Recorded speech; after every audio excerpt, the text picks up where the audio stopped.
everyone, welcome back to my Getter Arc Review series. Okay, so holy shit. Episode 7 starts off in deep space in what is clearly a flashback. We get this weird watchtower from space, and there's no real context on it. It just kind of reminds me of the one from Justice League. Anyway, so the Dinosaur Empire is in a massive war with the International Super Robot Army, which got my hopes up super hard that this might be the biggest flashback we've seen in the series yet, and we might actually see the original Getter Robo 1 fighting the Dinosaur Army. But unfortunately, no dice. It's just a continuation of the battle between the Dinosaur Empire and Shin Getter, which I didn't know was going on. Anyway, so Sho and Schwartz are fighting in it, and Schwartz throws off some of his patented racism, but everyone still loves him anyway because he's cool. Also, what the fuck? Sho and Schwartz were dating? I had no idea. Okay, whatever. Moving along. Anyway, so Shin Getter arrives just in time to stop a nuke, which it sucks into a weird black hole.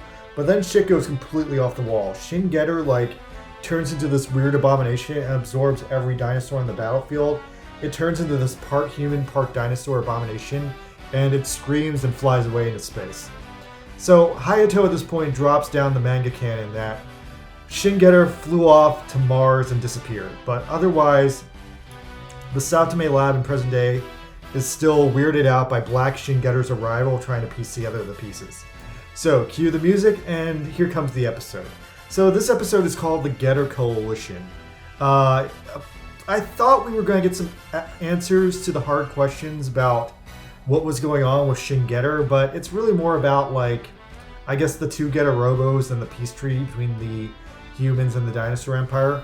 So, we start off with the ARC team arriving at the Dinosaur Empire, where we meet King Gore, alive and well despite being a ghost a few episodes ago. Kamui bends the knee and tells King Gore that Takuma and Baku are shitty people, which amuses the dinosaur people. Oh, and then out of nowhere, General Bat shows up, because apparently that asshole's still alive. Damn, what a random classic character, right? Well, anyway, he's senile by now, so they just kick him off the stage after giving him his cameo. Anyway, so Hayato shows up at this point as a hologram and explains that the Dinosaur Empire and the human race are currently in a peace treaty because of the threat of the all-out war on the Earth caused by the Andromeda conflagration and the insects. So at this point, a mission is going to come together where the Getter team is going to help out the Dinosaur Empire, and Takuma and Baku really should have been informed of that because they're just really confused by the situation and they're being kind of rude to everyone. Also, Gore at this point drops some major foreshadowing that Kamui's mother is alive and well.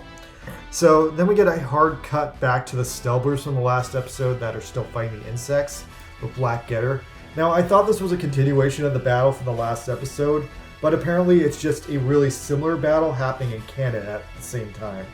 Now we get a much better look at Black Getter this time. It annihilates a ton of insects and then it flies to literally the other side of the world in a couple of seconds. And I noticed in this episode that as Black Getter is flying around, the music got a little bit more like Armageddon's, just subtly. The way it had those drum beats in the first few episodes. It kind of did that kind of thing in this episode, and I appreciate that. Anyway, so the lab at this point says that they're not going to tell the main characters about Shin Getter because it's going to distract them from whatever the hell they're doing with the dinosaurs. Meanwhile, the Andromeda conflagration freaks out that Shin Getter is going around killing all their bugs. So the fake Dr. Hell guy comes down to Earth and goes to fight it head on. And this leads to a really interesting confrontation because you see a guy piloting the Shin Getter and screaming out shit, and at first I really thought it was going to be Ryoma. Anyway, so the pilot ends up killing Dr. Hell easily with a Getter beam, and that's another super dramatic twist because as usual, Black Getter is just mixing up things and taking us off the rail from the manga setup. Anyway, meanwhile, King Gore takes Kamui to his greenhouse and he starts getting kind of weird and creepy. He says some philosophical stuff and then he whips out Kamui's mother, who was revealed to be a human slave, potentially a prisoner of war of the Dinosaur Empire that has just been there for an untold length of time. I guess as long as Kamui's been alive, so over 20 years. Anyway, she's basically a guinea pig for the dinosaur-human hybridization experiments that created Kamui. And King Gore makes Kamui this strange deal that if Kamui can defeat the Andromeda conflagration, he'll be promoted to a marshal, which is apparently a really high rank in the Dinosaur Empire. and his mom will no longer be a slave. Kamui will be awarded custody of her. Now, while that is going on, Takuma is bumming around a market in the Dinosaur Empire and runs into this random cool scientist dude who was in the interesting flashback working in the space station. Apparently he's just a researcher, but now he lives in the Dinosaur Empire, and he works alongside of Han, the Dinosaur Empire's head scientist, who we've seen a couple of times before, and he seems to be an okay, good dude, but he's like 4 times the size of a human being because of dinosaur DNA. Now, meanwhile, Hayato and Sho pin down that based on the voice of the Black Getter, the pilot has got to be Go Ichimonji. So, whoops, okay, guess it's not Ryoma. I can't guess everything right, but okay, it's Go. That makes sense. Go doesn't get enough screen time, and that keeps Ryoma from coming into contact with Takuma. Anyway, so this episode ends with a random final scene where Kamui is cornered in a dark alley by 3 mysterious dinosaur people in robes, and it shows their faces, but I have no clue who these guys are. Pulling some ideas out of my ass, maybe there's some kind of dinosaur giant robot team because there's 3 of them. Otherwise, I don't know, maybe they're loan sharks and Kamui owns some dinosaur people some money. I don't know, they got this weird menacing aura to them, so they could be anyone. Alright, so that was quite the episode. We got some super solid lore in this episode. I was really happy to see the Black Getter plotline continued on into this one in what appears to be an attempt to speed up the events of the manga by killing off the fake Dr. Hell guy, and the fact that Go is alive piloting it is an unforeseen twist. Now, they folded in the manga backstory that Shin Getter dissolved after flying into space and going past Mars, but there's still a huge mystery of Shin Getter even though we're getting more details about it. And even though we know that Go is probably the pilot of it, some people pointed out that Shin Getter could be being controlled by Go's ghost, which I guess is a real possibility if the pilots did actually die. Considering the show's been playing it really fast and loose with the continuity, maybe that's just something the ghost can do. Anyway, other than that, we get a massive look at the Dinosaur Empire in this episode with the A-plot.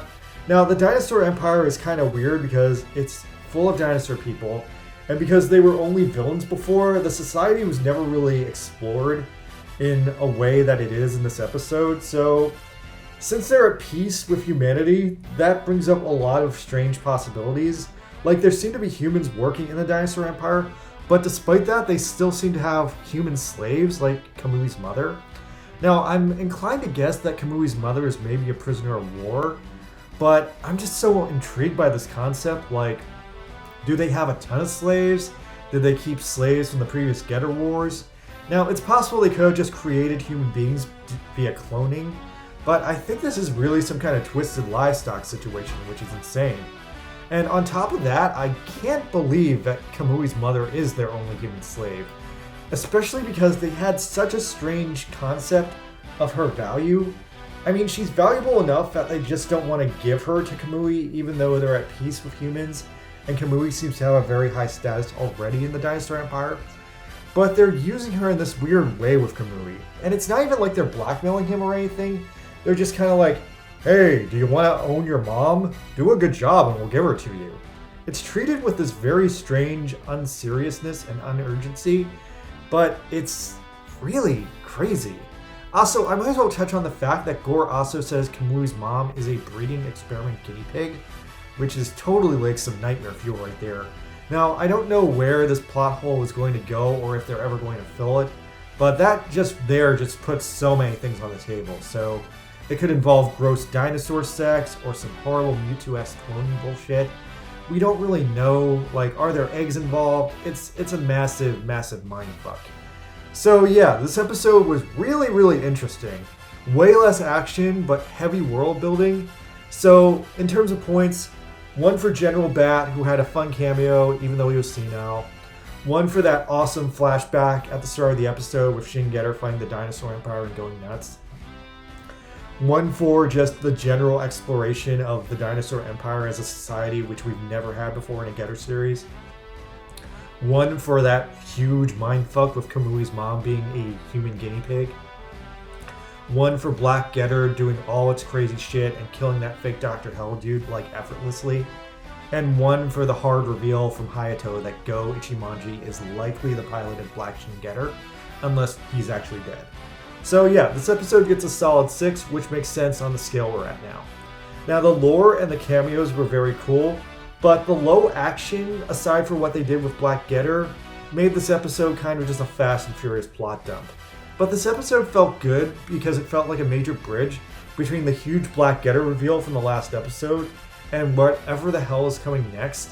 And I really don't know what's up with those 3 dinosaur dudes at the end of the episode.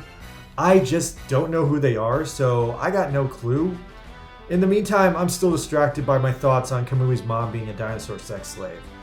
Alright, so my name's Buster Green, hanging on to the Shin Getter arc as it flies into space and disappears past Mars. Please like and subscribe to this video because I'm doing one of these every week. Thank you guys, later!